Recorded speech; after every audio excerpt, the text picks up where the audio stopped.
Okay, so I'll keep looking, as people, um, It's still not. so, I know everyone's time is super important. So, Yep. we wanted to just set some ground rules and introductions and say good evening. Thank you for joining us for our town hall. It's sort of a community of practice approach to talking about the impact of COVID with regard to distance learning and what that looks like, public, private schools, as well as childcare, what families are dealing with. It's all still very difficult to navigate for everyone. So we thought Ruthie had a fantastic idea from our Anne Arundel County chapter leader. Okay.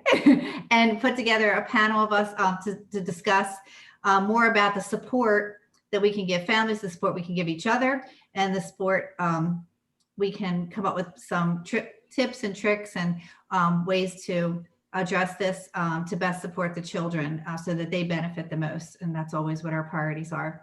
So I'm going to introduce myself, Christina Push, the Executive Director of the Maryland State Child Care Association, and then I'll let the panel introduce themselves and talk a little bit more about their ideas and begin the community of practice in town hall. And you will be able to use the chat. So please type in your name and maybe, what program you're from, an age group that you're serving, and then we can take you off mute. You can take yourself off mute and just we'll have a robust discussion. So Ruthie, I'll let you start to get ready and introduce the panel. All right. Okay, thanks, Chris. So I am Ruthie Clater. I am as Chris said, I'm the Anne Arundel County chapter leader. Technically, I'm president, but pretty soon I'll be by myself. My cohort is retiring in the spring. So this came about during the MSCCA conference. There seemed to be kind of a consistent theme throughout every workshop that I was taking, that this is hard. It's really hard. This is uncharted territory. And we just wanted to bring people together to share ideas and to get the perspective. I've invited some people that work for the public school system to get some perspective from the other side, kind of to make sure that what we're doing is the right thing and to find out what expectations are. So I've asked the ladies that are here on the panel to do a couple of minutes each to kind of talk about things from their perspective. And then as Chris said, we'll open it up. We can have a discussion. You can unmute yourself. If you're not comfortable going on microphone and camera, you can certainly type questions into the chat box and I'll be monitoring that while we're talking. The other thing I didn't say, just from my perspective, I own and direct a child care center in Pasadena. We're normally licensed for 63 kids. Right now we've got about maybe 35. 12 of them are school age. So my school age person has 12 kids from pre-K to 5th grade, all with different teachers, all with different schools. So she's managing it pretty well. I'm hoping she'll join us on this call if she can. She's got some insight. So ladies on the panel, do you want to introduce yourselves? Do you want me to introduce you? Do you want me to direct? I'll just jump in. So I'll tell you who's on the panel and then I'll just call you out one by one. So we have Christine Russell. She is an Anne Arundel County Public School occupational therapist. She works in the elementary schools. We have Nicole White. She is assistant principal at Chadwick Elementary in Baltimore County. So she's an assistant principal there. We have Jennifer Richards. She is a media specialist at Jacobsville Elementary here in Anne Arundel County. And then April Singleton. She is the school age coordinator. And April, you might want to jump in. I think you're also assistant director, maybe. Yes, that's correct. At Richie's Totlat out in Washington County. But I'm so glad she could join us. They were running actually a satellite site when the kids were all virtual out in Washington County. So they actually had set up a whole classroom in an empty classroom in the public school to run their virtual classrooms. So I'm just going to go in order of where you guys are on my screen. Christine, do you want to I think I saw Nikki creep in. Oh, okay, good. So let me introduce her. So Nikki Bowers is she is my school age teacher, and as I said, she's got 10 to 12 kids on a daily basis, and she's rocking it. So Christine, do you want to start? Okay. Hi, I'm Christine. I am an occupational therapist for Anne Arundel County Public Schools. Like Ruthie said, I don't only serve elementary, I actually have 3 to 21. So I have ECI kiddos on my caseload. I have a couple community-based kids this year, which is new to me, elementary schools, and then high school age.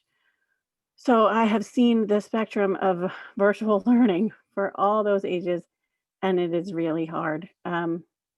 I wasn't sure how my job would look virtually because I work with kids on writing and cutting, and you can't really do that through a computer screen.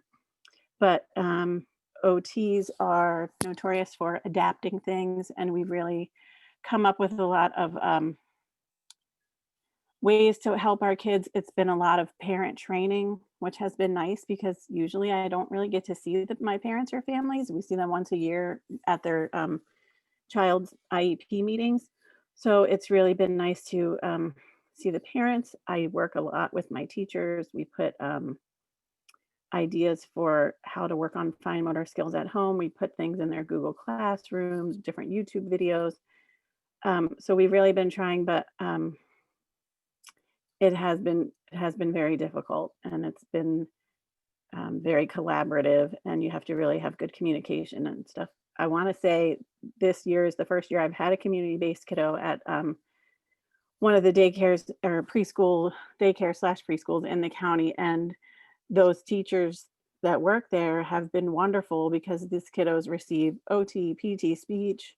Sometimes they have a special educator that usually were going into the daycare centers, and now they're having to do it virtually. And, you know, these are little 3-year-olds, 4-year-olds. They don't really know how to navigate the technology and do the Google Meets. And the teachers have been really awesome with getting them set up, making sure they're logged on, and helping the teachers and service providers make sure we have access to those kiddos to work on their IEP goals and objectives too.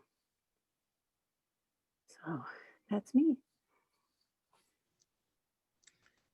Going next in order on my screen, Nicole. Hi, good evening, everyone. Like Ruthie said, I'm an assistant principal at an elementary school in Baltimore County, but this is my second year as an AP. Before that, I was a special educator for 12 years. So, Christine, I definitely, feel your struggle, and I've seen our special educators go through it of trying to service some of these kiddos in this virtual environment, because the number one thing we try to be mindful of is screen time, right? So when we are working with kids that need multiple services, or, maybe they need an intervention, things like that, that's definitely, a challenge. But I have definitely seen through this virtual learning that one of the greatest pieces, just to kind of repeat what Christine said, is that relationship piece with either the providers, if they are at a daycare center, or the parents. We have a before and after care program at my school that is now running in their own personal space, but they're now running an entire, basically small version of our school. And, just some things that have worked for us. We have sent our reading specialist over there. We send her over there about once every 2 weeks. She's comfortable with it. Everyone's wearing masks, and that's something that she was comfortable with doing, but just as like a check-in. She doesn't service the kids. That was a boundary we didn't really want to cross with us providing kids with in-person services there. But just as a check-in of are you completing workbooks like you should be when your teacher is prompting you to? Do you guys know where to go and click online to find these assignments? And just kind of that relationship building. She went over there in the beginning of the year to help with making sure everyone was even connected. Do you have username and passwords? Are you able to navigate getting from the Meet to the classroom, all that kind of stuff? We don't use Google Classroom. We use another platform called Schoology, which is very difficult to manage. And so that has been, a huge piece, is just knowing, do the staff there know how to troubleshoot? So we've tried to build that relationship in with that center to do that. And then as the year has gone on, we're starting to see some other, I've seen 2 kids with the same woman walking in the background that I know is not their mother. She must be at there must be a home-based daycare or something going on. So we've started kind of emailing, and I'm like, does anyone know who that is that I'm seeing in the background? Because we want to build those relationships. Because the other piece that we're noticing is that as we're ending the quarter, assignments and grades are a huge stressor. A lot of kids who are not home with their parents to be one-on-one with them have a ton of missing assignments. And I think one of the greatest things that, as we build those relationships with the providers and centers and home-based daycares that we can do is giving them some type of just like, maybe you check once a week, you go, you have the kids show you, have they submitted everything? Because a lot of times by the time they get home with their parents, we've got teachers that will say there's a time deadline on an assignment. You've had the last 4 days to do this. I'm closing the assignment out at 5 o'clock on this day. And by the time that kid gets home, it's late. So we've been trying to work with some of the providers to like have kind of an ongoing checklist of things to check in with the kids. And then also just managing all those schedules. Like Christine said, we have kids who are getting OT, PT, they're seeing a reading specialist, they're seeing a special educator. So we've even, emailed over PDFs of picture schedules that they could print out and post for the kids. Maybe it's the ones that go in the dry erase sleeves and they're checking off each class as they do it, just to keep them on track, especially if there's someone that has to navigate between multiple classes. And then, we've even done like Velcro ones for our, our students who receive special ed services. We've done like the picture schedules with Velcro. Because we're seeing that they're not always, because the whole class isn't following that schedule, it's difficult for some of the kids to know when to pop in and out of these other specialized services that they have.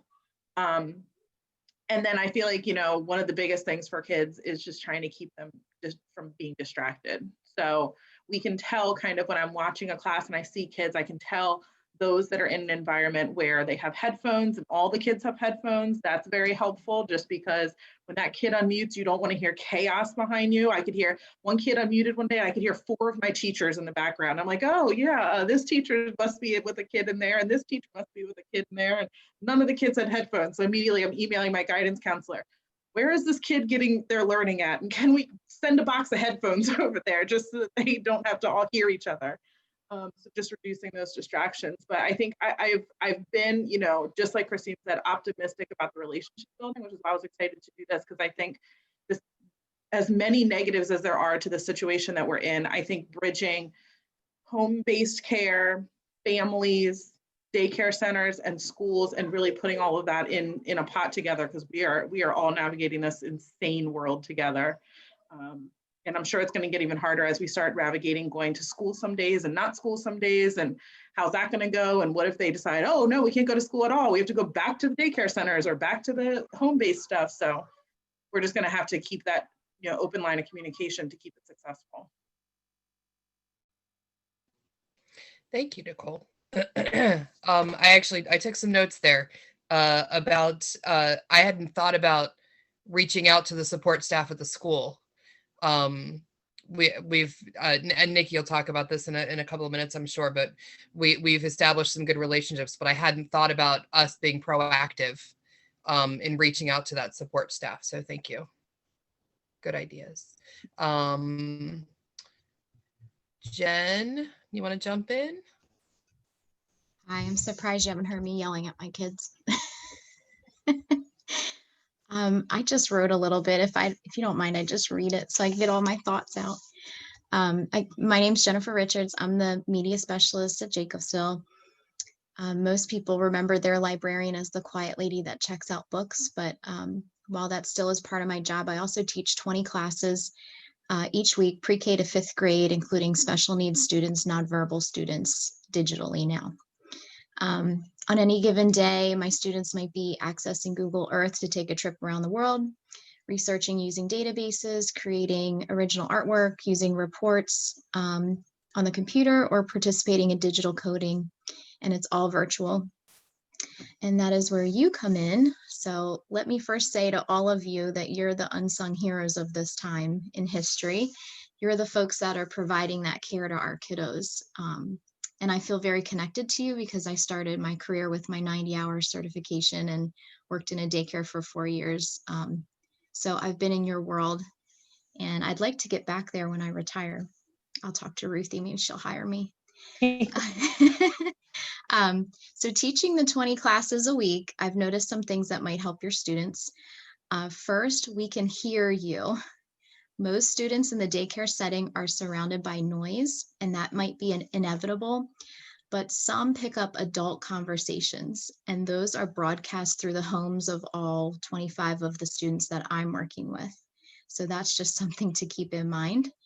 The other thing I noticed is some of our students aren't sure how to get the adults' attention. So especially our younger guys, I'll say, is there a grown-up who can help you? And I can see the adult kind of walking and monitoring, but I don't think the child is comfortable or knows like a signal to signal that adult to come over.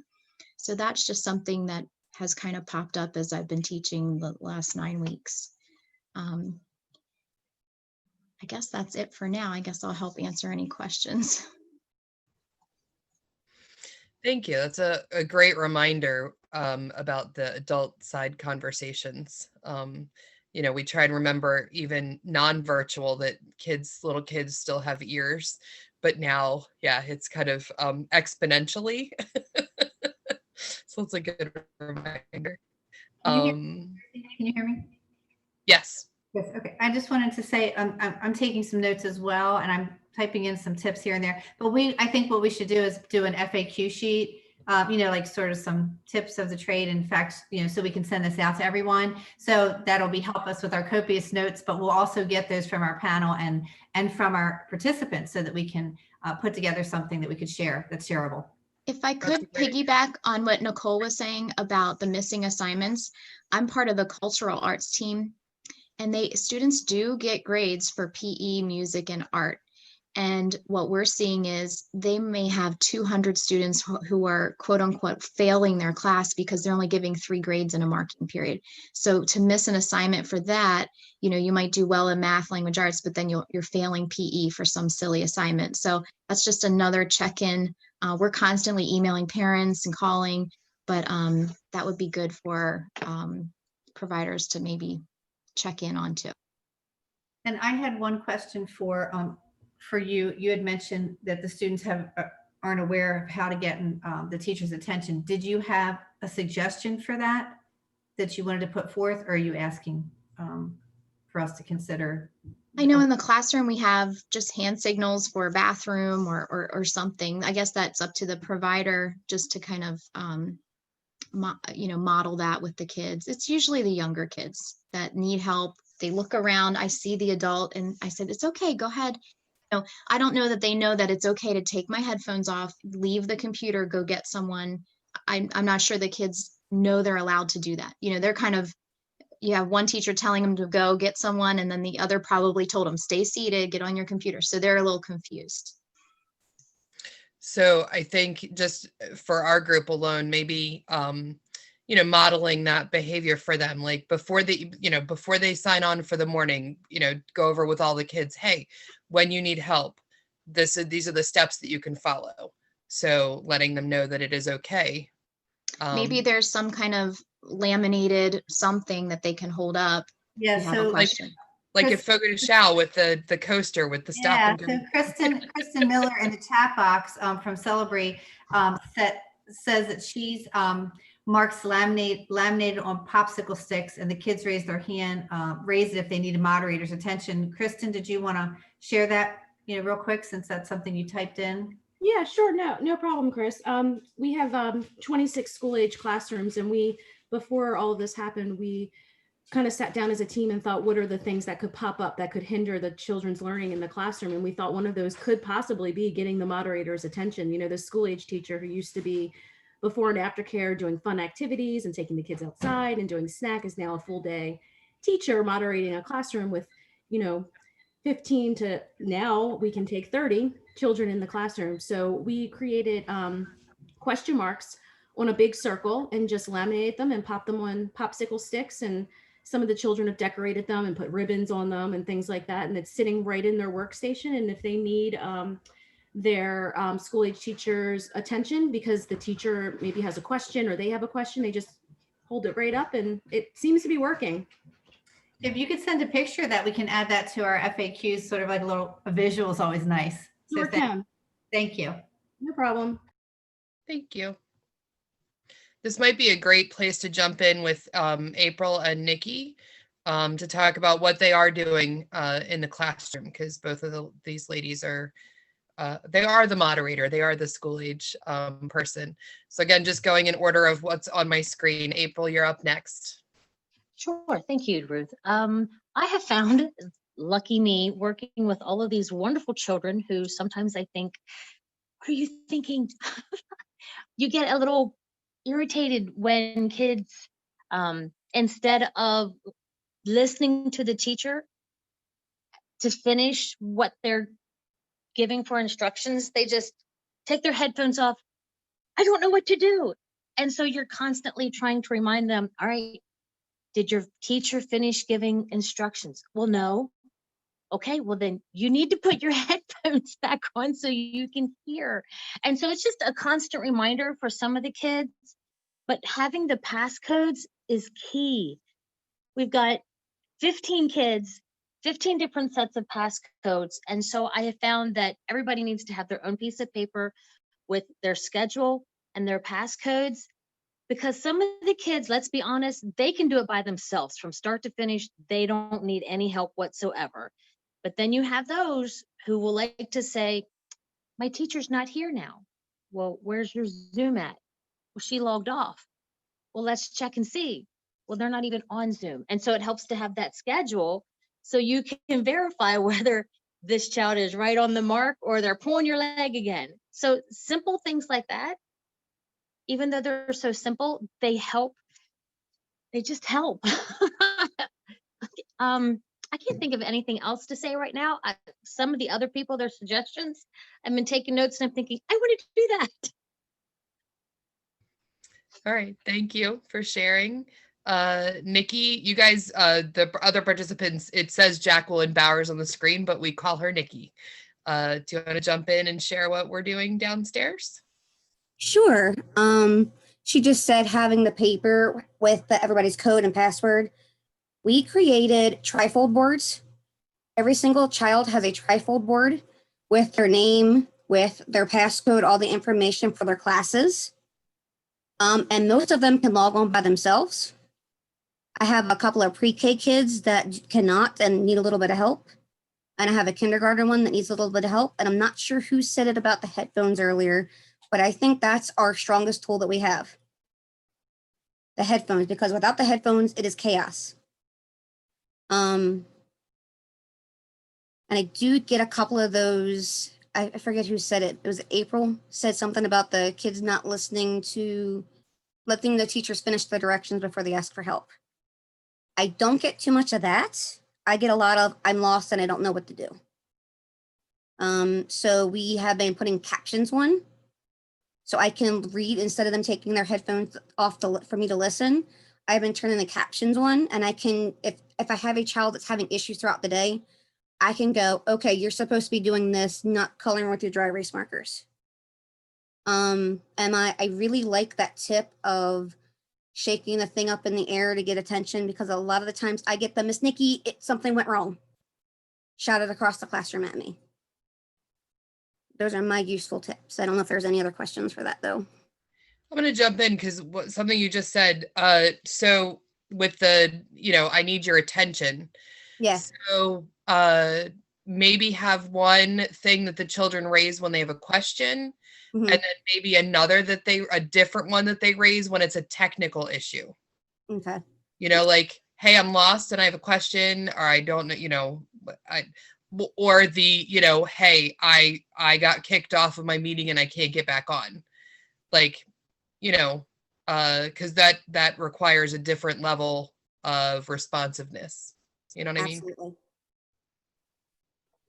Absolutely. But I didn't know you could turn captions on. That's a great. I was going to say the captions is a good idea because on the bottom right hand side, if it doesn't come up automatically, you've got those little dots at the bottom right of the screen. That line of stuff comes up, and you can just click captions. Nice. I think Nicole was chiming in. Well, I was just going to say that it does keep a good amount of text on the screen. Like, it's not like when we watch TV and we put the captions on, which I do every time I watch anything on TV, where it's only one line and then it goes away. In Google Classroom, at least I know Google Classroom, I don't know about with if you're doing it through Zoom. but I know in Google Classroom, it keeps like 5 or 6 lines of text up.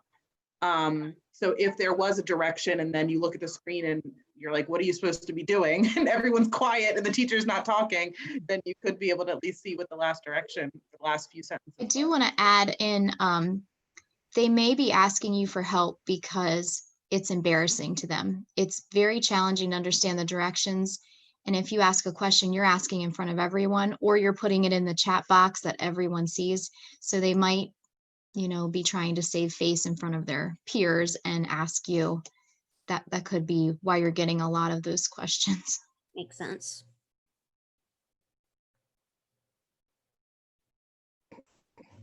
There is a Susan posted. I'm having a hard time. I don't have my glasses on, so I'm having a hard time reading the tiny print. But said her concern is, why are we making kindergartners sit at desks and look at screens all day? It's inappropriate to expect young children to do this, which I don't disagree with.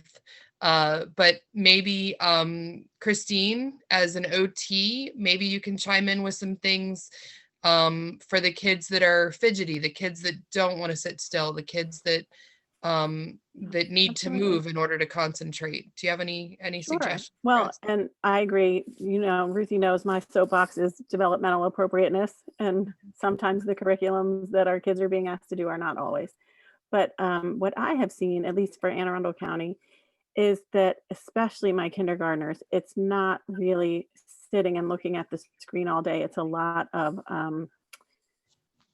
activity. So they might be looking at the screen because the teacher's reading the story, but then they are, in their books, drawing their picture or whatever.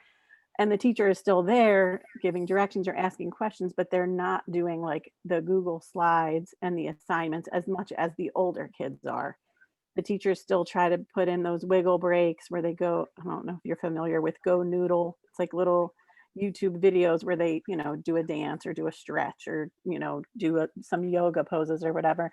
So they do try to get up and move around, at least the ones that I've seen.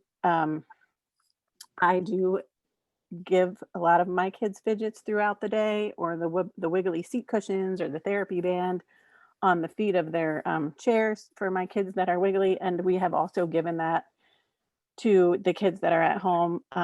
I've worked really closely with a lot of my principals and said, I'll leave it at the office if mom or dad want to come pick it up. This is what's on their kids' IEP. It's what they would be using if they were in the classroom. But we also talk a lot about posture. I know the first couple weeks, just for me, I was having horrible headaches. My neck was hurting, my back was hurting.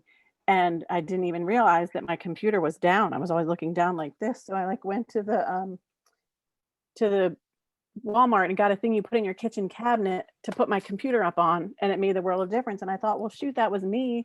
How many little 4 and 5 and 6-year-old kids are the same way? And so I've shown a lot of my teachers and families, raise the computer up. So, your eyes are right level with where the little camera signal is. A lot of times I'll log on and see the kid's chin or just only see the top of their head, but it's really important for their posture.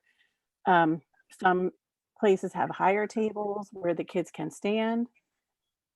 I've seen kids laying on their belly on the floor with the computer in front of them. That's a really good posture, especially for writing or coloring.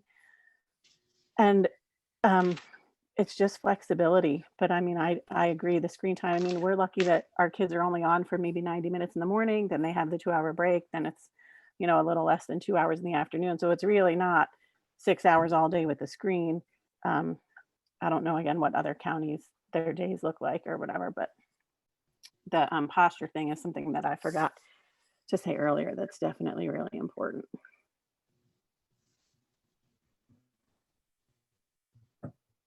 Just to kind of chime in off of what Christine said, I think I agree 100% with everything you said. And someone had put, I think, in the chat, the idea of laying on the floor. And, I don't know if you guys have seen, just how much research supports like that core development of laying on the floor to do your work. That was something I had to work with my teachers, because even like when I was talking with teachers about lessons, they were saying like, this kid's so annoying. This kid is always on the floor. They're not paying attention. They're always laying. And we even had to like kind of have a little professional development with them about like what is not appropriate for school. And believe it or not, laying on a floor with a computer is a great way for kids to do their work. And especially if they're writing on the floor, it requires so much skill and coordination that it really does, it improves multiple areas. So that is a huge piece. But I definitely think, you know, as far as the screen time piece goes, it's just tough because, you know, I know we tried to start off in the beginning of the year with only having our kindergarten on for a very small amount of time.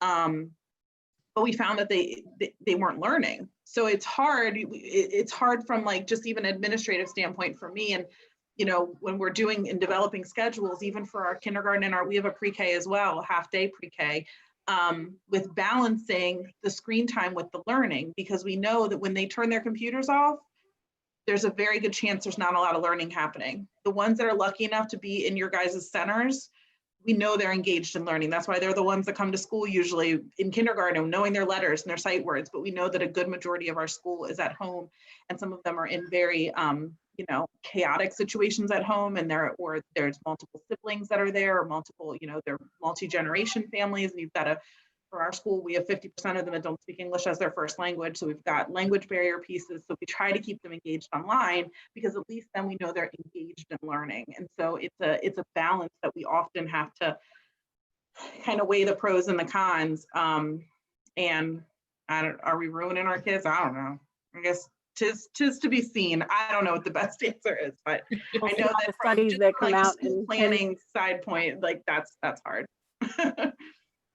So I think, Sue, if you wanted to speak to this, but Sue is, you know, she is concerned that the younger children should have a different expectations than older children. Obviously, younger children's screen time it's proven to, with research, not to be, you know, appropriate. And I think, Nicole, your point was really well taken. I hope that there's some training for staff. Sounds like you're a great administrator and you're able to have those conversations, but I'm not sure that's going on everywhere about what's appropriate and what's developmentally appropriate. And I think teachers need that support to understand it's okay if children are, you know, on their computers but they're not sitting at, you know, a desk. That's not usually appropriate anyway. So I think those, and for parents, those types of trainings available, or webinars, things like that I think would be much more effective in this type of learning situation. And then Priscilla, she's made a comment, and you can also unmute yourselves, but kids are more worried to turn in the work than they are about, sorry, let me go back. Priscilla said they're more concerned about, where are you, Priscilla? There. Kids are more worried to turn in the work than actually the learning and understanding the lesson. So their anxiety, I believe, is what you're saying about turning in their work, takes precedent over actual learning and understanding the lesson. So the pressure of that, like you said, they might only have turned in limited, you know, they're going to fail because they didn't turn in something for PE. I mean, those kinds of things put a lot of stress on children that are already stressed by not having the social interaction that they totally need. So what is going on at the public level for that? And what are some of you all doing that you could share? And again, you can unmute yourselves. You know, we're just monitoring the chat. I'll say I can only speak to Baltimore County, but we actually just had all principals and assistant principals had a professional development today, and one of the big focuses was on that meaningful time spent on assignments. And I think we as educators are still muddling through kind of how to even do this, because when we were in a live classroom, we often had, you know, a combination of what we call formative assessments, which is like stuff we're doing in the classroom where we're seeing if the kids are understanding. Maybe they're just like writing a sight word on a whiteboard and holding it up for the teacher, or they're completing a quick question and then sharing it with their group or something. And then we have those like assignments that they do. And I think that as educators, we've tried to replicate that in the virtual world.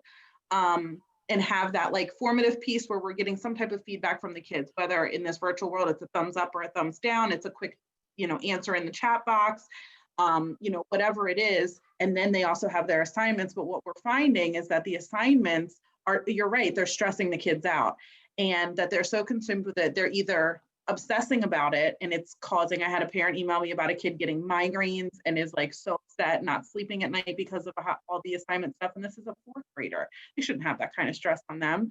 And then other kids respond to that stress by just not doing it at all, right? Like they're like, I'm just not going to because it's too much. So what I know for us, and especially in Baltimore County, again, this was just a conversation today, was to try to make the time we have with them on screen more meaningful, where they're doing some type of assignment then, so that it's not something they have to do later. And so that I know is something that we were trying to really, we're going to be developing professional developments over the next, week or so to try to get teachers to change their practices in that way. Because you're right, it is stressing them out, it's stressing families out. And families have enough on their plates, to then have to go home at night and log into their kids' thing and see they didn't do anything all day. Like that's just adding to an already stressful environment that we're all going through. So we are seeing that and trying to be, at least I know in Baltimore County, responsive.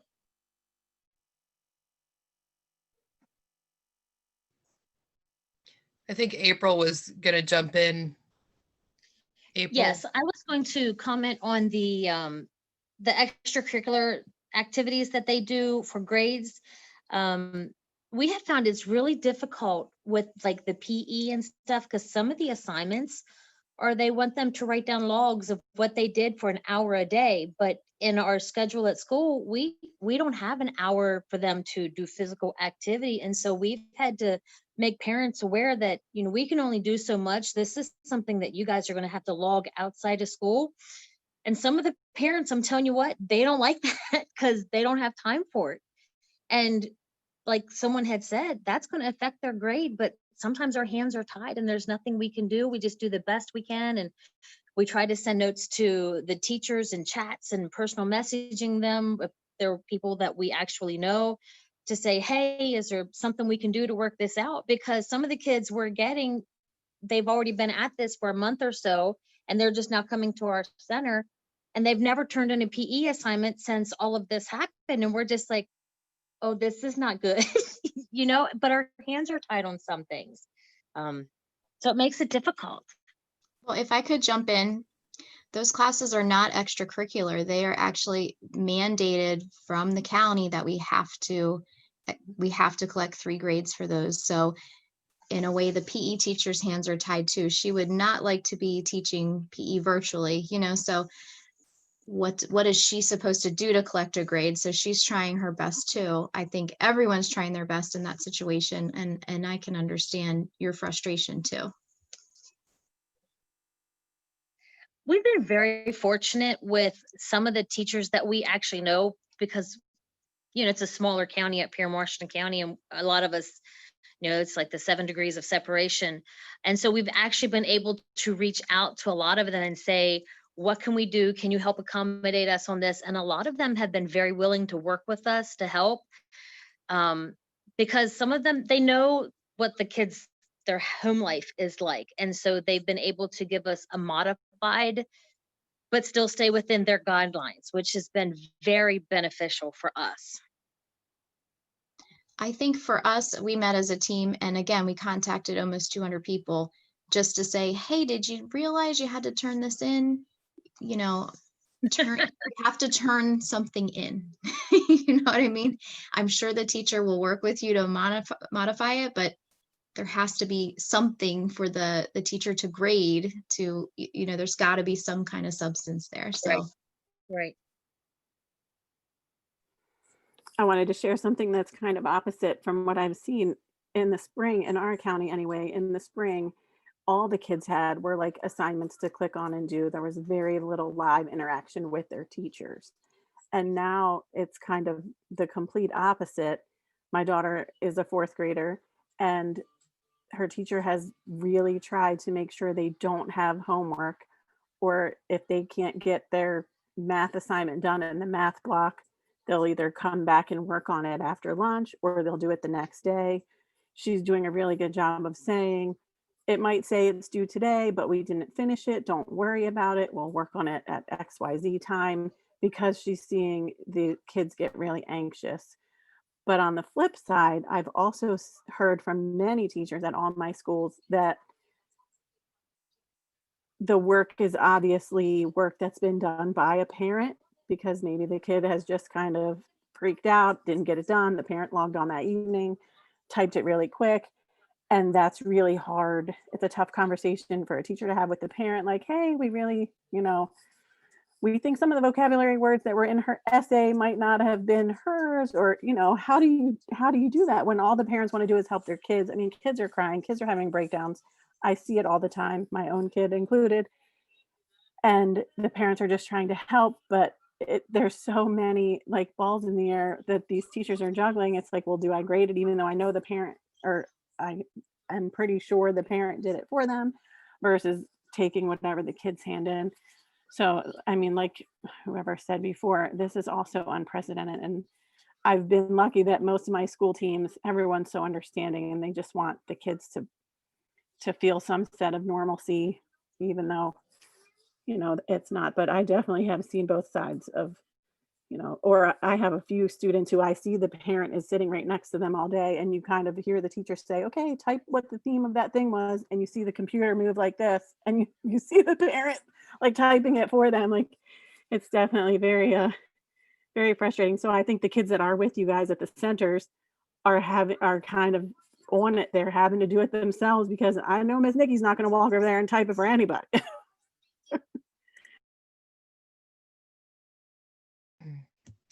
So Flora was talking in the chat about, and I think we keep coming back to this, the best way for us to help our children is to have a good partnership with the public school system, to have a good relationship.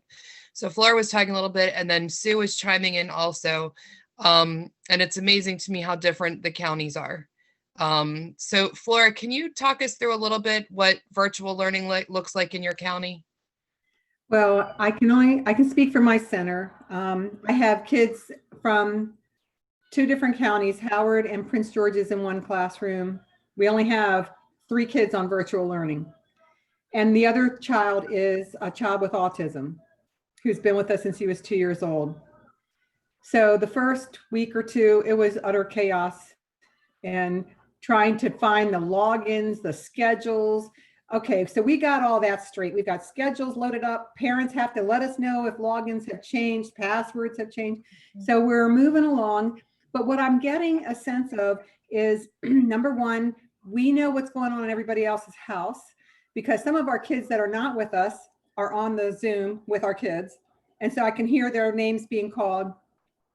But I feel pretty bad for my teachers, because I feel like there's a lot of disrespect going on with our public school teachers that are in the Zooms. I have a teacher sitting right there, almost one-on-one. I have a certified teacher who could be teaching in public schools if she chose to. And I have another teacher that has school age training. But the point is that they're there to support the kids. And sometimes things happen, like we can't hear the teacher. And it's not on our side. I think the teacher might not have remembered to unmute, and we're trying to signal to the teacher, and we're making gestures, and we're being told the teachers will not look at the chat. Don't bother typing anything in the chat because they will ignore the chat.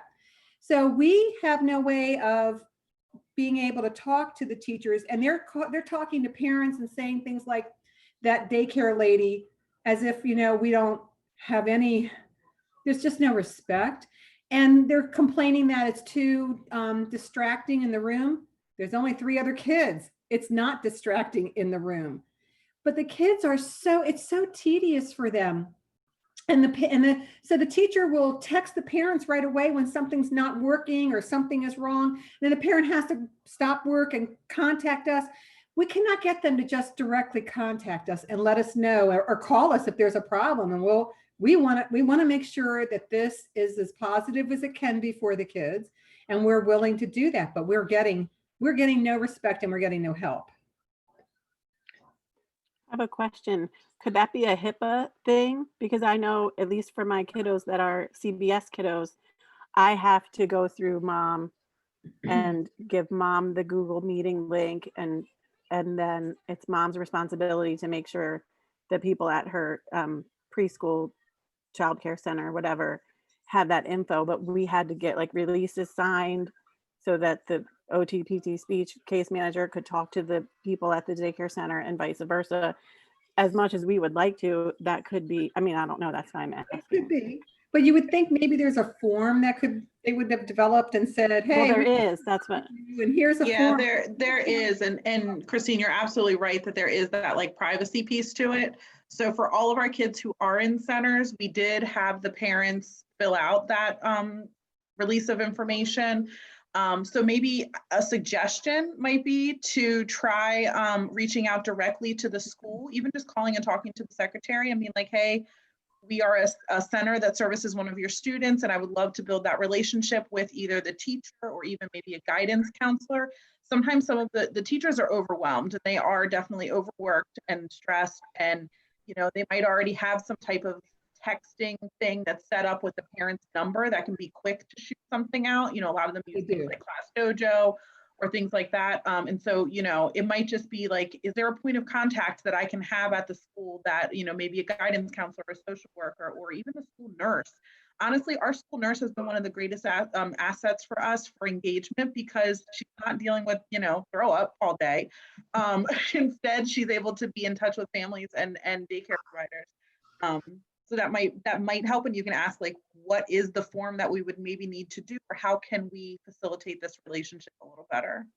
Okay, I'll Can I- try that. Can I ask you, do you have a form? Is that what you're stating, Christine or Nicole, that there is a specific form that can be utilized in a child care program to, that What goes usually happens is it's just like a consent for release of records. And I know the one that I have for Baltimore County is different probably than any other county would be.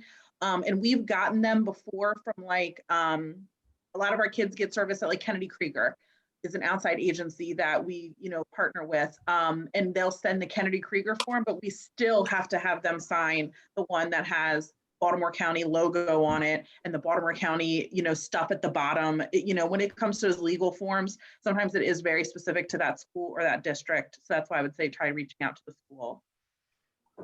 Something else I see, we have the the child with autism has a special education teacher who's teaching, it's her first year.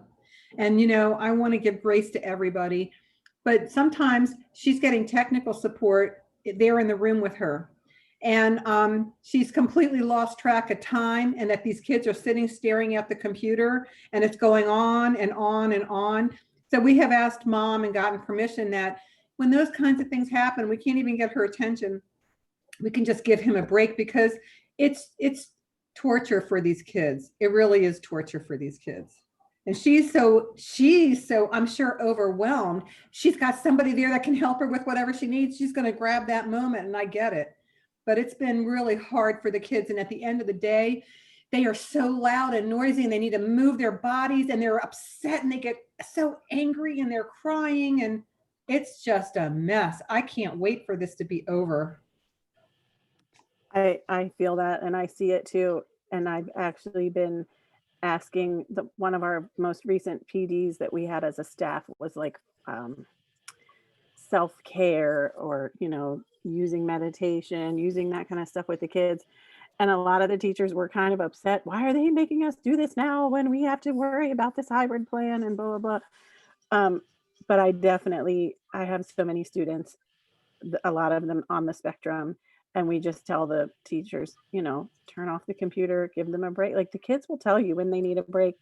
No one, and I would hope I'm speaking, like, no one would expect them to sit there and do that. And even my daughter's teacher, who's like very tech savvy, she goes through each kid, Miss, I can't hear you. Miss, my video just went out, Miss. And she'll tell the kids, everybody pick up your book while I have so-and-so. Like, everyone has to have a book by their computer. 10 minutes of silent reading so I can help XYZ. And, it's just, everybody's doing it differently. But you're right. Finding the grace in all of this has been a struggle sometimes.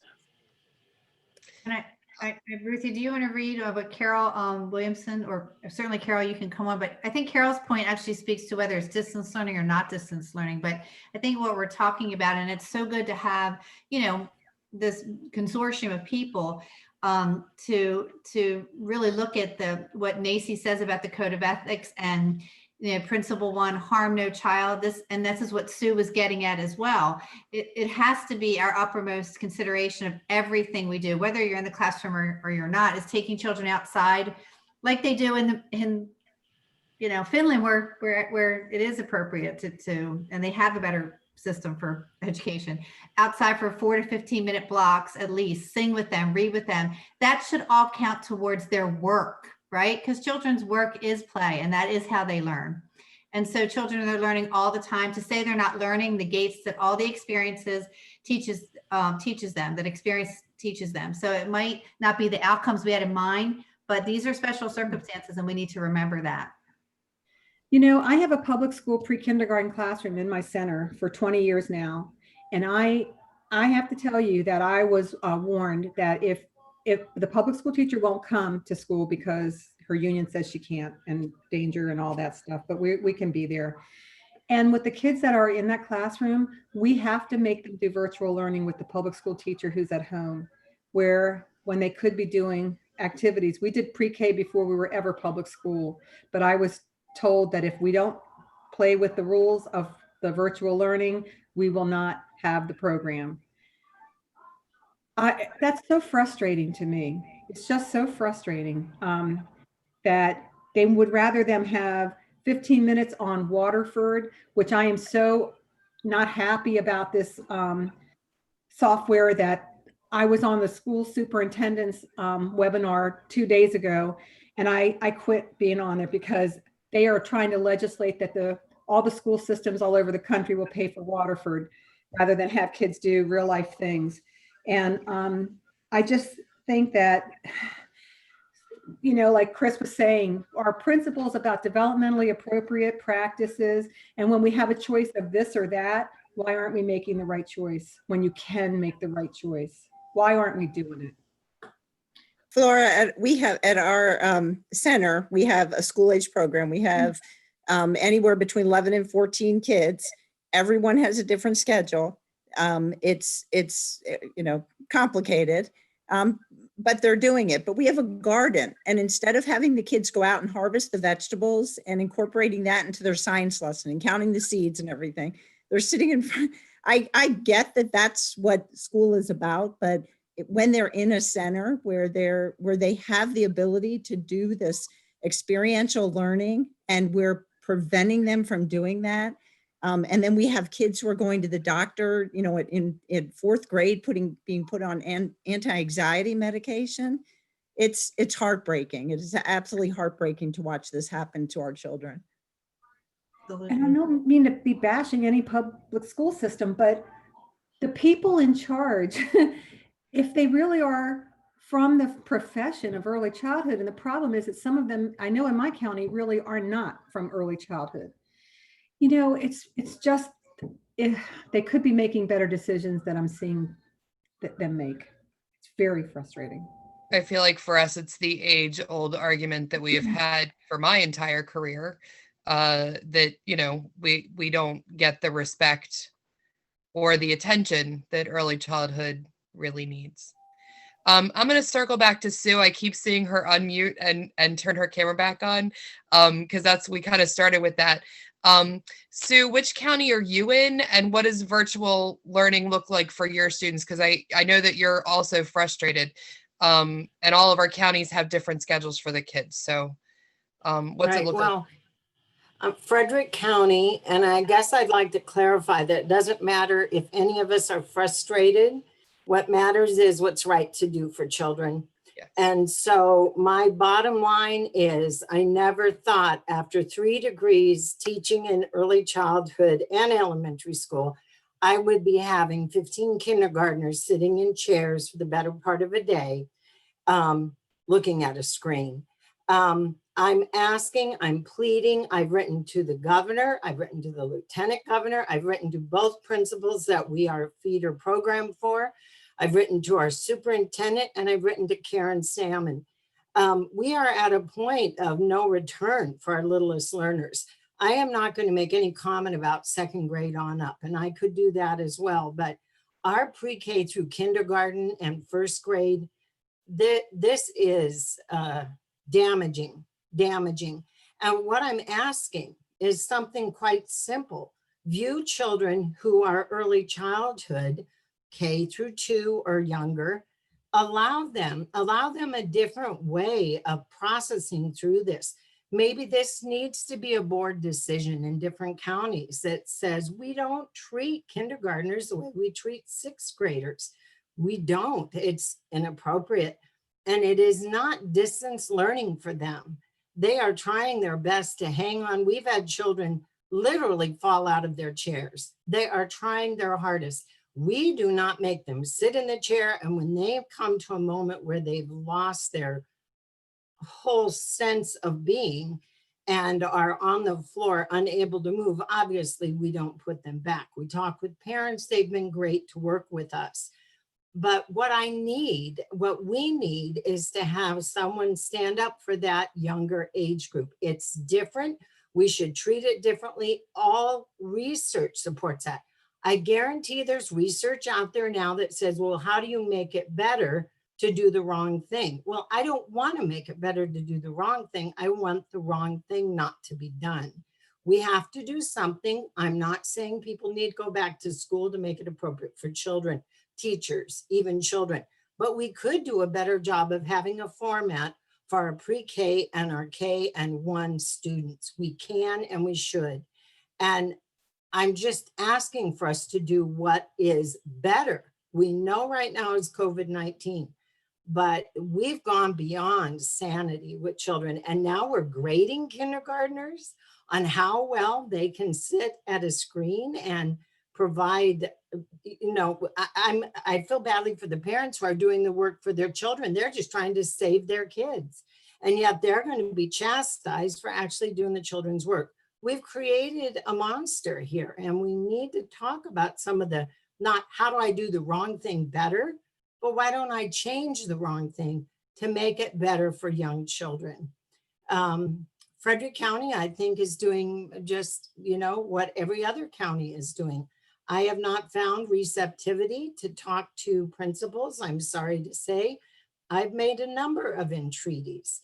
I'm shocked, having been an elementary school teacher, a kindergarten teacher. I've never experienced what's going on now, and that is total disregard for our pre-K 1 students. I don't know how else to say it. I've got to find a way that I don't harm children, and I'm struggling with that. Hey, Chris, maybe this is something, not maybe, this is something that I think as a board we can, I think we've already been paying attention to, but I think we can do more. Yeah. Yeah, I agree. And certainly, signing on to something with that, but I'd love to hear again, like from Nicole as a assistant principal, and what Sue is saying, and what Carol Williamson is saying about the NACCE Code of Ethics. I mean, that there is an early childhood degree as compared to elementary. They are very different.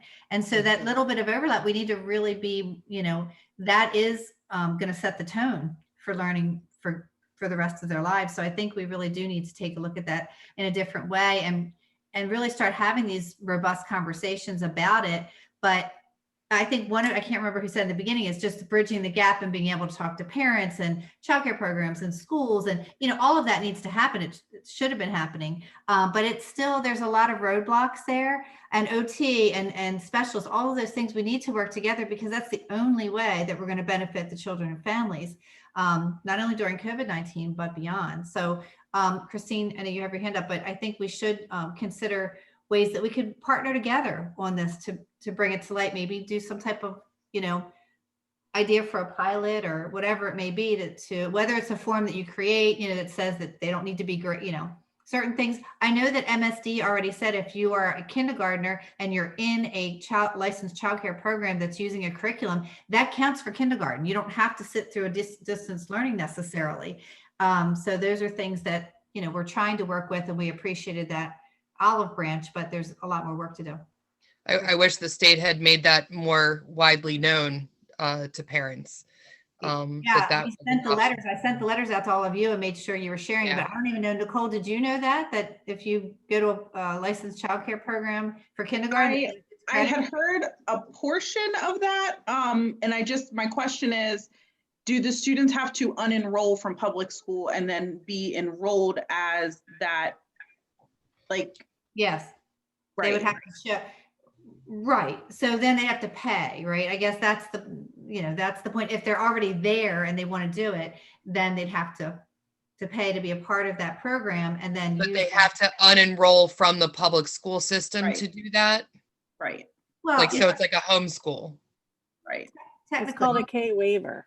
I right? was Yeah. part of the reason why that got into legislation back 40 years ago. I testified in Annapolis when they were making kindergarten mandatory, and I got them to keep licensed childcare as an alternative program for kindergarten. But the idea was that we would do a kindergarten curriculum and we would have all the interest centers. And I made the case for how it's so developmentally appropriate in a center like mine that's NACE accredited. So we were able to keep that. But because we were fighting against free public school kindergarten, we couldn't keep the kids. So I gave up on the program last year or the year before. I can't remember. It's either our second year of not doing it. So it's been like a moot point because parents think I got to have my kid in public school, even though I give them the alternative, they won't. I don't think they would take it. I think they want them on virtual learning because they think that that is the smart thing to do. I don't think the parents really get it. So I just Yeah. wanted to add my 2 cents. Christine's been very patient. That's okay. I was just going to say, I can raise my hand as a parent who never once watched any of our Board of Ed meetings. And I can now raise my hand and say, I have watched 18 hours of Anne Arundel County Public Schools Board of Ed meetings in the last 2 weeks because it impacted my job, not as a parent. But I have learned who the people are on my Board of Ed, which I'm ashamed to say I never knew. Which ones are former teachers, which there's only one right now on our current one that has ever worked in a classroom. And which ones are for our children and which ones are there for a political career. So we all know what Tuesday is. Please do your research on your Board of Ed people who are running. If you have one, we have one in Pasadena that's coming up and he's a former special educator and whatever. So that's the one point. But there was a very passionate plea by one of our board members who tried to say, for the pre-K and kindergarten, what about centers? They need to have the housekeeping center and the Mr. Potato Head and the blocks and the manipulative center. And who's going to come in and wipe down all those toys? And they were saying, well, because of COVID, the kids that come in hybrid learning, they're going to not have those centers. And I have friends who are pre-K teachers that have been into the buildings and all their stuff is gone. All their centers have been moved. And it is very sad. I know as an OT, kids need to learn hands-on. Their fine motor skills aren't going to develop if they can't build with blocks and use those math cubes. And, even if we take COVID out of it, I spend a lot of time in my kindergarten classrooms teaching these teachers who just, a lot of them are new grads. Don't give those kids those fat My First pencils. No one ever taught teachers why the kids should not be using those fat pencils because it doesn't help develop the muscles in their hands and they need the small pencils and the broken crayon. If you really truly understand child development, it is heartbreaking to see that the kids are being asked to do things that are developmentally way too high for them. But it's also so political and there's so much red tape. And I hear what you're saying. I've been emailing everybody on the board as a parent and as an employee, but then we also have to be really careful as employees. We can't comment on any of the Facebook pages when the parents are on there being angry and saying horrible things. We can't do this or that because we're employed by them. So it's a really hard line as a parent and as someone that works in the school system to try and see both sides. But I do hear the frustration. I was gonna chime in that I have a 5th grader and a 5-year-old who just missed the kindergarten cutoff, which when he was born, I thought he's gonna miss the cutoff just because I'm a teacher. And thank goodness he missed the cutoff this year, right? Lord works in mysterious ways. But I have already enrolled him in a private school for next year just to have options because I, like know that the play is gone in these classrooms. And right now he's at a private daycare without a mask and he's loving life. He has no idea that the world's falling apart around him. He's had a great year so far. And I want him to keep loving school. So for my family that's privileged enough to be able to pay another year for kindergarten, that's important to my husband and I. I'd love to hear more about what you all can do for me for kindergarten. But I hear your frustration. I really do. I feel it on my end too, because a lot of what you're saying is it's trickled down to us. We're just kind of like the bearer of bad news. You know, we agree with you on all these points, but we're kind of in a spot where we have to do what we're told, you know, so I hear it's that a very lot. frustrating. Yeah. It's not agreeing with us, it's agreeing with data and research. It's not about agreeing with us. I mean, we know what the power of play is and what play with the purposes, but what we're frustrated, and though what Sue is saying as well is, and Carol, is it's not about that. It's why it isn't being looked at in that way in public school as well. Why should parents have to make a choice? Why isn't it being funded? Why aren't we funding childcare programs too, for parents that can't afford it? There are, you know, if you meet the eligibility requirements, they did double those, but we'd like to see, you know, that be much higher so families have much more access to it. But Linda made a good point too, Linda. We know that parents have to save money, or some want to save money with regard to kindergarten. Some have to, right? They can't afford to do it, or, you know, if it's between paying for what they need and, you know, and paying for school, they're going to, you know, make the decision of taking the public road, which again, they should all be great options. And we're not saying that they're not, but we are very concerned in seeing the distance learning, what is required of grading children and not having the time that they need to go outside, and not respecting what they are doing in the experiential learning that they're getting where they are. So there's no communication or respect with regard to that. So Carol, did you want to unmute yourself? Carol Williamson from Carroll Community College. And you made another comment about the public school teachers.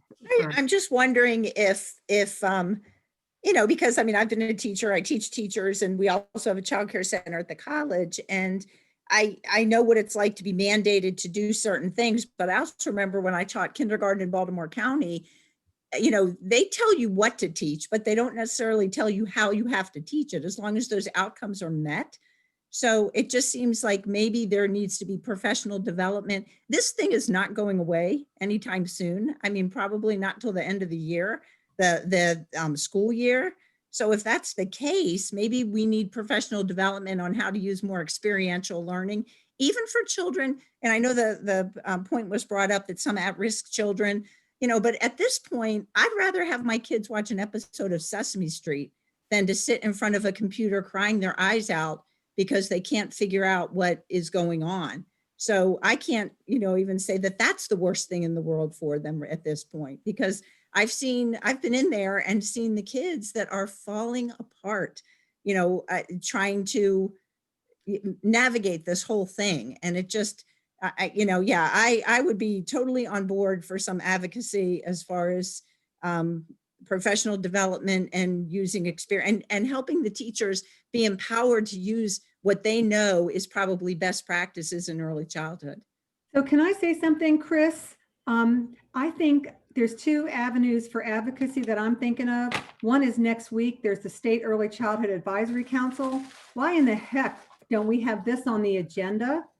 And why can't we do something at the state level to remedy some of this? And then the other thing is there's a hearing next week on pre-K and kindergarten. I have been trying to figure out what in the heck should I say. I haven't even signed up to testify because I just don't even know what to say reading the regulations as they are. But maybe there needs to be something written into the regulations about if virtual learning is going to happen, there needs to be a committee, including community people and parents, that have a say in what is allowed and what is not allowed for schedules and content and things like that. And I know my friends who are public school teachers, they are under such constraints.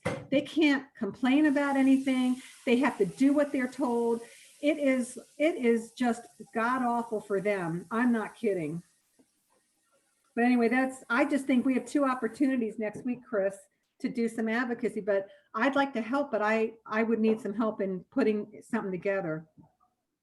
Yeah, we're working on some comments for the pre-K regulations. So I'd like to ask all of you, maybe as some of the input that we can get from everyone on this call, to put together some ideas and then have, you know, I don't know if you feel comfortable putting your names on it if you work with public school, but I think it's important that we stand up together and advocate for, especially in this virtual learning situation, so that we can make sure that as it goes on, that there are some important, addendums to how it's being, implemented, especially for our younger students, our littlest learners. So yes, and also the advisory council, I can put it on the agenda, Flora. That's no problem at all. Can I I just circle wanted to, back?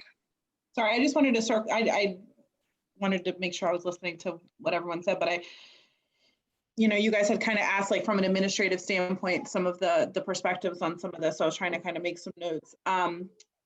One thing that I definitely think is important to keep in mind, I agree that experiential learning is huge. And again, background in special ed, that's my jam. Don't put a kid in front of a computer, and certainly don't, expect that to be their only way of learning. But I also service a Title I school right now where, we just recently qualified for entire free and reduced lunch based on the population that feeds into us. We have a very small portion of kids that are in any form of daycare. They're mostly being taken care of by their grandparents or aunt and uncle, or they're tossed around to whoever can watch them that day based on mom's work schedule. And so public school kindergarten is really their only option from a financial standpoint. There are waivers out there and there are grants that they can apply for, but even a lot of our families make too much for that.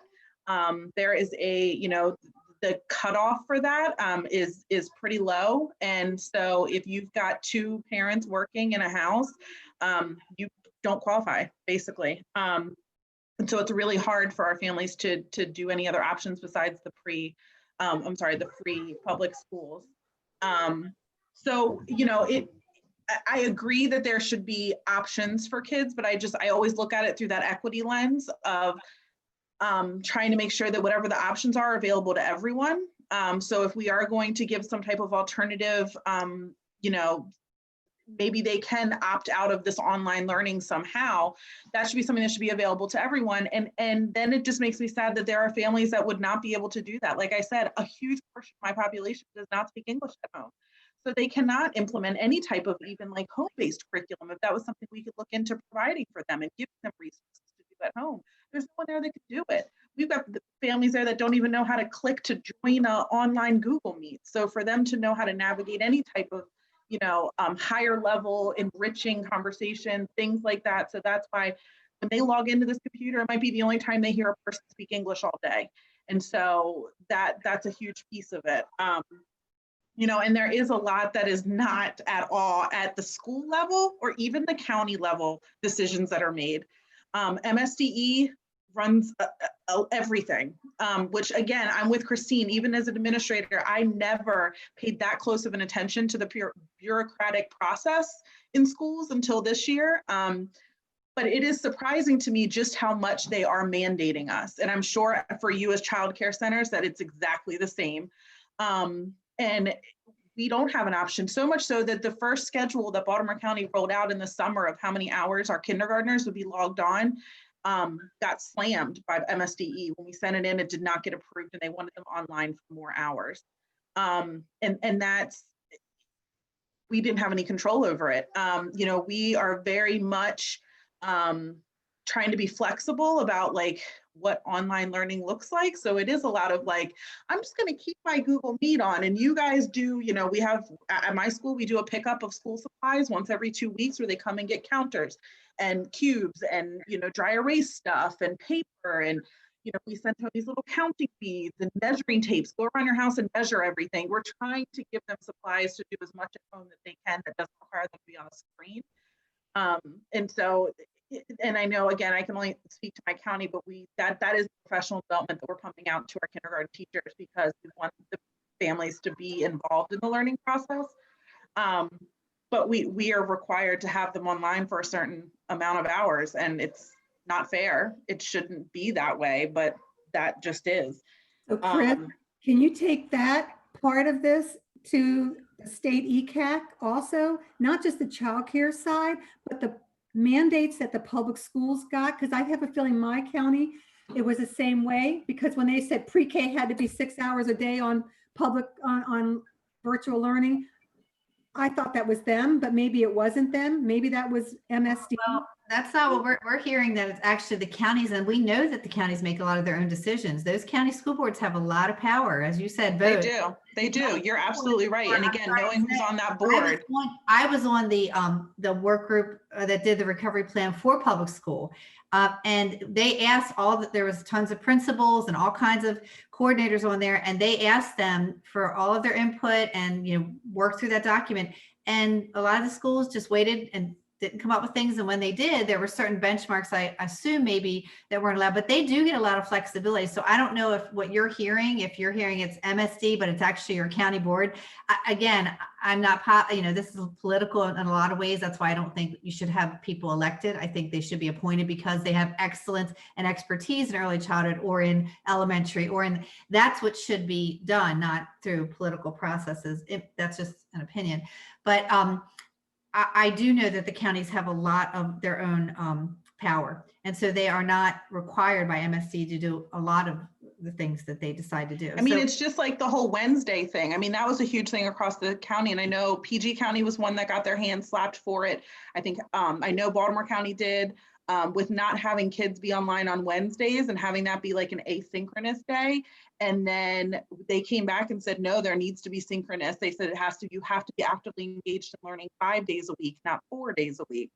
And so they're only working 4 days a week at MSDE. So, and they work for, I'm just letting you know, they're on abbreviated work week. They don't work on Fridays. I can let you know. So I think it's fine. Yeah, I think they're, yes, I hear what you're saying. So I think it's going back and forth between what the county board wants and then what MSD is saying. So they're kind of this vicious cycle.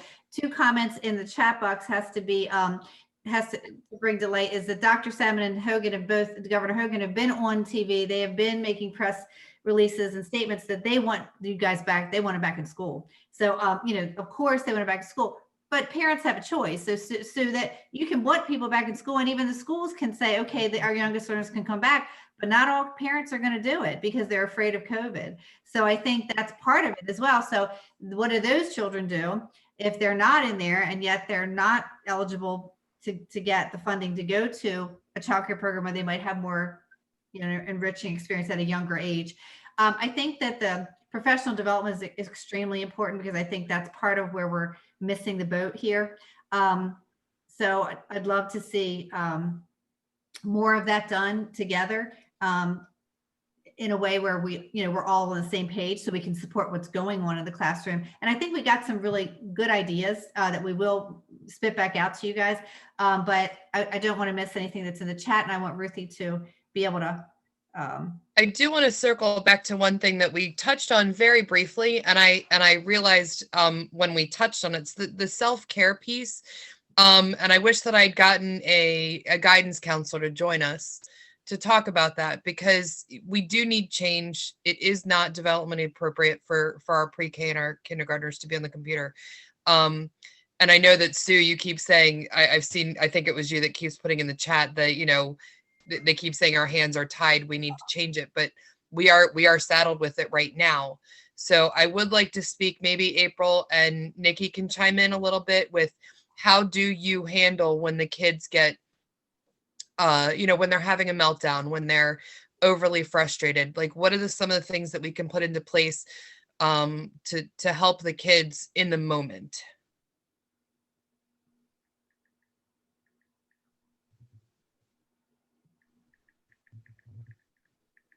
That is a great question. Do you have any suggestions? I know we have, for some of our friends who get upset more readily, we give them a lot of fidget stuff so that they have hands-on stuff that they can do. Some of our kids, we give them the little tiny Legos. And for some of them, it works just to roll them in their hands, try to put them together. I could not do a Lego and pay attention to Zoom at the same time, but some of these kids do that and they thrive by being able to do that. Because me, I'd be like, you've got to put that down and concentrate. but they can't concentrate if they're not doing something with their hands on the side. And I think when these kids go back to school, they're really going to have a hard time because their teacher's not going to let them play with Legos and listen to them at the same time. So on one hand, I'm like, are we doing them a disservice by allowing them to do that? But at the same time, this is how we're coping to get them to do their work. And some of them, when they fall apart, we just have to let them. I tell them, look, these are your emotions. You are allowed to be upset. You're allowed to throw yourself on the floor as long as you're not hurting yourself or others. However you need to express that, you do. If we need to go out in the hallway and you scream and yell and get it out of your system, you do it. If you just need to sit and hold a stuffed animal for 5 minutes or longer until you feel like you're ready to get back on, that's fine. I can't judge and say, you get to hold this bear for 2 minutes, then you have to get back on Zoom. You have to be on Zoom. I will go on Zoom and I'll let the teacher know so-and-so needs a couple minutes. They're having some problems and they just need to pull themselves together. And I've never had a teacher tell me, no, they can't. You know, all the teachers have been very supportive. I'm like, if they need time, when they're ready, come back. Because they understand it's difficult. And each child is different. You have to figure out what works with each child. Linda, you've had your hand up. Okay, so I have a large family daycare. I have a kindergartner. I have a second grade. I have a third grade. I have 2 fourth grades. And one of my fourth grade has autism, and every day he has a meltdown. Every day. And it really is hard. But, you know, I'm trying to make sure everybody is on task. And besides having my other kids, I hired somebody else to come in to help me with my younger ones. But it's really hard for this kid to go through what he's going through, because he feels as though that his teacher cannot help him. And it hurts me and it hurts him. He gets frustrated and he falls out on the floor. Every day he stretches out on the floor. Every day that I go through trying to comfort him and trying to get him back to where he need to be, and to get back on the computer and focus on listening to his teacher. And he gets back on it every day, and he apologized every day, because I done had him since he was like 5 years old, and he's getting ready to turn 11. So it's been 6 years, but it's just really hard on this kid. And it's hard on me to see him going through this. So they are talking about, from what the mom said, is getting the kids that's had special needs back into school. And I think that would be a good thing for him, because he really does need it. Yeah. Do you have any suggestions, or the colleagues on the phone, just to help Linda a little bit as she works with, the school and the parents, so that we can help that child? I think Christine's got her hand up. Yeah, sorry. I have quite a few kids that have the meltdowns and stuff. Anne Arundel County uses a strategy called PBIS. I don't know if other counties do. It's positive behavior intervention strategies, I think. And I've seen teachers get really creative with using that virtually. One kindergarten right at Rivera Beach, they have a virtual marble jar, and the teacher has a mason jar, and she puts marbles in when the kids are on task or doing great, or, everybody showed up this morning, we get a marble or whatever. And the kids that really struggle, she'll see them, wow, you stayed with me for that whole 5 minutes that we read that story. And the kids get to pick, when we get 20 marbles, we get to do whatever. And one of them was like a virtual field trip to the zoo, or watching the eagle cam with the baby eagles or whatever. But that does work for a couple of my kiddos on the spectrum, depending, how severe the autism is. As like first then, a lot of visuals, and our county gave out backpacks that had those communicator sleeves that had a first then card. They had a visual schedule chart. They had a lot of that stuff for students that were identified as students with IEPs. And the speech therapists and the OTs in our county have been given access to a website to use the pictures, to make the picture schedules, to send home to the families or to send into the daycare centers. But really just using those positives has been helpful. I know even my daughter's class, like on Friday, they can't really do Halloween this year, but they're going to earn, you know, something fun that they're going to do tomorrow. And the teachers are trying to get the kids engaged and use these positive things. I think there's only been a handful of kids with behaviors that have been pretty severe that they've had to, you know, get administration involved or something like that. But for the most part, they've really been trying. Nicole, did you want to chime in? Yeah, I was gonna, you mentioning PBIS made me think about in Baltimore County, we use a program called Conscious Discipline. And that has started off, it started in pre-K and it's moved its way up and it's hitting 4th and 5th grade, which is real exciting. But the website offers a ton of free materials. Schubert is the character that's on there. He's like a little cartoon guy. And so now Schubert goes to school virtually. And so they've adapted all their materials to really help. And there's tons of so much more home support stuff. It's all free.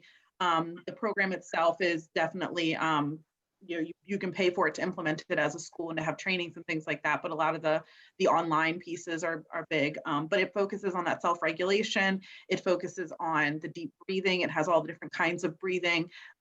They do tons of community building. You know, you do things like wish wells. So when that kid is falling out, you're wishing them well and, you know, things like that. But it also, you know, it has tons of that like visual stuff. So just like what Christine was saying with like the visual schedules and any type of that kind of stuff, because what we do know is that students, when they cannot communicate, use behavior as their communication. So when that behavior part of their brain takes over, it's that, you know, again, I'm like a nerd. I love this like neuroscience stuff, but the part of your brain that takes over is not able to communicate. And so it's also it's like that cardinal, you know, the very basic of your instincts that takes over when you are emotionally unstable. And so we have to try to give them another way to communicate. And so that's why a lot of just giving them those visuals are helpful. But, you know, all of that goes into that Conscious Discipline website. I can't speak highly enough about it. And then I was going to say too, for quite a few kiddos, not just ones that are on the autism spectrum, but, you know, I know even with my own children at home, things like deep pressure often help. So just going up and giving them a big squeeze, pushing on their shoulders, things like that. Kids are used to being in school and interacting with their friends and moving around. And there's a reason why they get rough on the playground. The little one that just came and kissed me. There's a reason, Ruthie, why he's rough on the playground. No, but we know kids need that physical, and they're not getting as much physical interaction lately as they would have gotten. They're really only getting it from their families, even if they are, you know, in your centers. I know you're trying to put that protocol in place to keep them separate. So they need that physical input. And then even just like the lighting in the rooms. I know when we are in classrooms, we try to be conscious about like having the lights on. A lot of our classrooms use those like filters over their lights that you can like order them on Amazon if you've got those fluorescent lights, but it just helps filter out some of that light because they're getting all that light from their screen. And we know too, that impacts brains as well. So just thinking about like all that brain development stuff that goes into their day, and it's just being compounded by the fact that they're then looking at a screen all day too, and not getting that that social interaction that they normally, you know, would have gotten. So those are just my few things. Yeah, that was brought up. That was brought up by Carol as well in the chat box, which you just alluded to, Nicole, was that the children aren't moving. They, even if they were in school, they would go the hallway to the bathroom, to the specials, to the lunch outside. They're not doing any of that. And it, you know, so those types of things are limited. And then Sue's point again is we're trying to not figure out how to fix them out there. We're trying to figure out how not to have one. So you know, those are the things that we would prefer, obviously, so that less meltdowns, not learning how to manage them is always the goal. Yeah, so I think Ruthie, we want to, we could keep going. Linda, if you want to. Yeah, I just want to say that that I had just took a class Baltimore City Child Care Resource Center a couple of weeks ago, and it was about redirecting, and that really has been a big part of my daycare, using that redirect. Mm-hmm.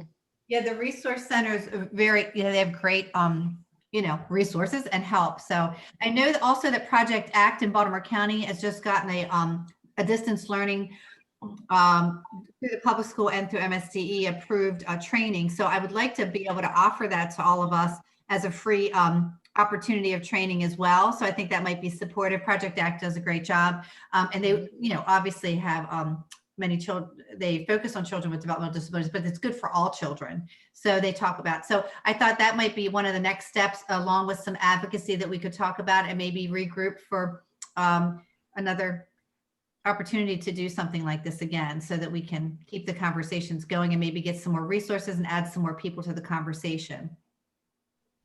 Ruthie, you want to? I want to thank everybody. We went over by a little bit. Thank you everyone so much for your input.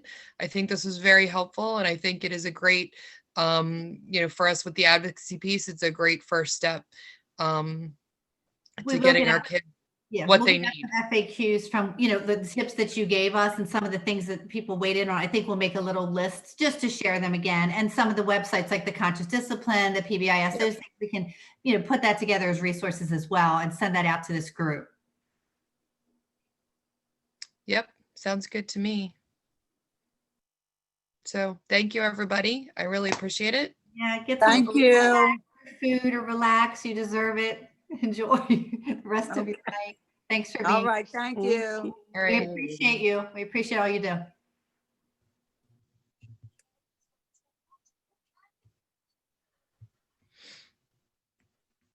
All right. Thanks, Chris. Oh, he's so cute. Look how big he is.